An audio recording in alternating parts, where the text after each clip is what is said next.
അപ്പോൾ ദേ ഇന്ന് ഞാനൊരു മീൻകറി ഉണ്ടാക്കാൻ പോവുകയാണ്. ഇത് പൂമീനാണ് കേട്ടോ. എല്ലായിടത്തും പൂമീൻ എന്ന് തന്നെയാണോ പറയുന്നതെന്ന് എനിക്കറിയില്ല.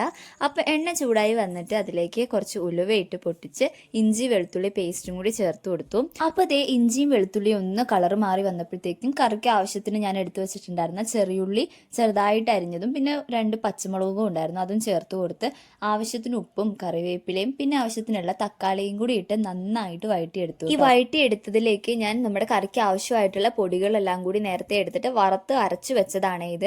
മുളക് പൊടി, മല്ലിപ്പൊടി, മഞ്ഞൾപ്പൊടി, കുരുമുളക് പൊടി, അതുപോലെ തന്നെ കുറച്ച് ഉലുവാപ്പൊടി, പിന്നെ 2 അല്ലി വെളുത്തുള്ളി, 2 അല്ലി ചുവന്നുള്ളി, ഇതെല്ലാം കൂടി വറുത്ത് അരച്ചു വെച്ച പേസ്റ്റ് ആണ് കേട്ടോ ഇത്. അത് ചേർത്ത് കൊടുത്ത് കറിക്ക് ആവശ്യത്തിനുള്ള വെള്ളവും ചേർത്ത് കൊടമ്പുളിയും ചേർത്തിട്ട് അരപ്പ് തിളച്ച് വരുമ്പോൾ മീനും കൂടി ഇട്ട് കൊടുത്തിട്ട് നമുക്ക് അടച്ചു വെച്ചിട്ട് വേവിക്കാം കേട്ടോ. അപ്പോൾ ഇതേ നമ്മുടെ കറി ഇതുപോലെ ഒന്ന് വറ്റി വരുമ്പോൾ ലാസ്റ്റായിട്ട് കുറച്ച് കറിവേപ്പിലയും കുറച്ച് പച്ചവെളിച്ചെണ്ണയും കൂടി ചേർത്ത് കൊടുക്കാം കേട്ടോ. അപ്പോൾ കറി ഇവിടെ റെഡി ആയിട്ടുണ്ടേ.